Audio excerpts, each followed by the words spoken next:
ओम नमो नारायण। वैदिक कैलेंडर में प्रत्येक माह का अपना अपना महत्व होता है। कल से आषाढ़ का महीना शुरू हो रहा है। इस महीने में कई महत्वपूर्ण व्रत और त्योहार आते हैं। आषाढ़ माह को आध्यात्मिक और ज्योतिष दृष्टि से महत्वपूर्ण माना जाता है। धार्मिक मान्यताओं के अनुसार आषाढ़ के महीने में भगवान विष्णु की विशेष पूजा की परंपरा है। इस महीने में गुप्त नवरात्रि का व्रत भी रखा जाता है, जो देवी दुर्गा को समर्पित है। आइए जानते हैं आषाढ़ महीने का कब से प्रारंभ हो रहा है और क्या है इस महीने से जुड़े नियम और महत्व के बारे में। वैदिक पंचांग के अनुसार आषाढ़ मास की कृष्ण पक्ष की प्रतिपदा तिथि 22 जून को प्रातः 6:27 से प्रारंभ होकर 23 जून को प्रातः 5:15 पर समाप्त होगी। उदया तिथि के अनुसार आषाढ़ महीने का आरंभ 23 जून दिन रविवार को होगा। हम आपको बता दें कि सर्वार्थ सिद्धि योग और त्रिपुष्कर योग की स्थापना भी इसी दिन हुई थी। आषाढ़ महीने को मनोकामना पूर्ति का महीना जाना जाता है। इस माह पौराणिक महत्व है कि मंदिरों और प्राचीन तीर्थों के दर्शन करने चाहिए। आषाढ़ माह की देवशयनी एकादशी पर भगवान विष्णु योग निद्रा में चले जाते हैं। श्री हरि की पूजा से विचारों में शुद्धता आती है और जीवन सुखमय बनता है।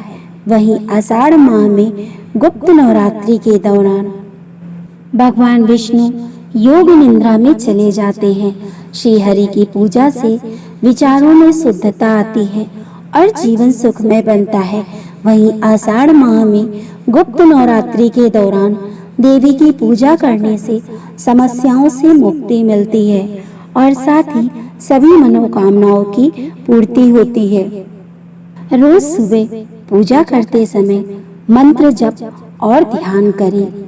ओम नमः शिवाय, ओम नमो भगवते वासुदेवाय, ओम रामदूताय नमः, कृष्णाय नमः और ओम रामाय नमः मंत्रों का जाप करें। आषाढ़ माह में प्रतिदिन सुबह सूर्योदय से पहले उठकर सूर्य को अर्घ्य देना चाहिए। जरूरतमंद लोगों को धन और अनाज के साथ साथ कपड़े और छाते का भी दान करना चाहिए। इस महीने तीर्थ यात्रा से न केवल पुण्य का लाभ मिलता है, बल्कि स्वास्थ्य लाभ और आध्यात्मिक शांति भी मिलती है। इसके बाद सावन मास शुरू होगा। आषाढ़ मास में जब तीर्थ यात्रा करने से कभी ना खत्म होने वाला पुण्य मिलता है। आइए जानते हैं आषाढ़ महीने में पड़ने वाले प्रमुख त्योहारों के बारे में। 23 जून को दिन रविवार आषाढ़ महीने का प्रारंभ हो रहा है। 25 जून दिन मंगलवार संकष्टी चतुर्थी व्रत है। 28 जून शुक्रवार को कालाष्टमी व्रत है।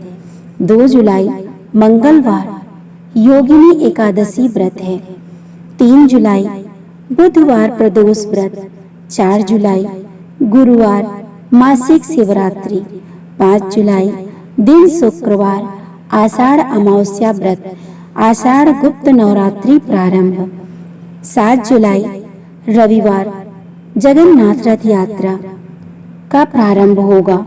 9 जुलाई मंगलवार को विनायक चतुर्थी व्रत है। 11 जुलाई दिन गुरुवार स्कंद षष्ठी व्रत है। 14 जुलाई दिन रविवार मासिक दुर्गाष्टमी कर्क संक्रांति। 17 जुलाई दिन बुधवार देवशयनी एकादशी गौरी व्रत प्रारंभ। 18 जुलाई दिन शुक्रवार प्रदोष व्रत। 21 जुलाई दिन रविवार को गुरु पूर्णिमा या आषाढ़ पूर्णिमा का व्रत पड़ेगा। 2 महीनों में चैत्र से आरंभ होने वाले 9 वर्ष में ये चौथा महीना है। अंग्रेजी महीनों के क्रम में देखा जाए तो जून या जुलाई माह में ये आता है। जेठ और सावन के बीच में पड़ने वाले इस महीने से वर्षा ऋतु प्रारंभ हो जाती है। खास बात तो ये है कि जेठ वैशाख मास की तपती गर्मी के बाद ये महीना वर्षा ऋतु के आगमन का सूचक है। आषाढ़ मास के धार्मिक मान्यताओं के अंतर्गत एक भक्त व्रत भी किया जाता है, जिसमें पूरे मास ये व्रत चलता है।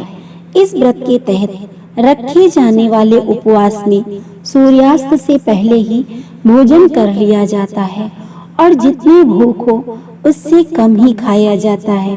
इस उपवास में भोजन की सीमा भी बताई गई है। जो मुनि है या पूर्ण संन्यास में है वो सिर्फ 8 ही ग्रास खा सकते हैं। जो लोग वानप्रस्थी हैं वो 16 ग्रास का सेवन करते हैं। जो गृहस्थ लोग 32 ग्रास खा सकते हैं। इस प्रकार ये उपवास पूर्ण होता है। व्रत पूर्ण होने पर खड़ाऊ, छाता, नमक और आंवला ब्राह्मणों को दान किया जाता है।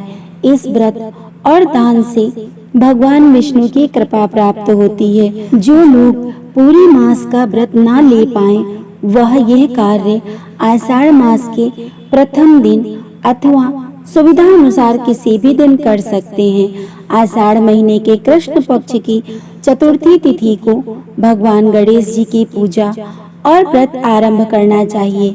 इस व्रत में गणेश जी की कृष्ण पिंगाक्ष रूप की पूजा करनी चाहिए। गणेश पुराण में आषाढ़ महीने के संकष्टी चतुर्थी व्रत के बारे में बताया गया है। इस व्रत का पूरा फल कथा पढ़ने पर ही मिलता है।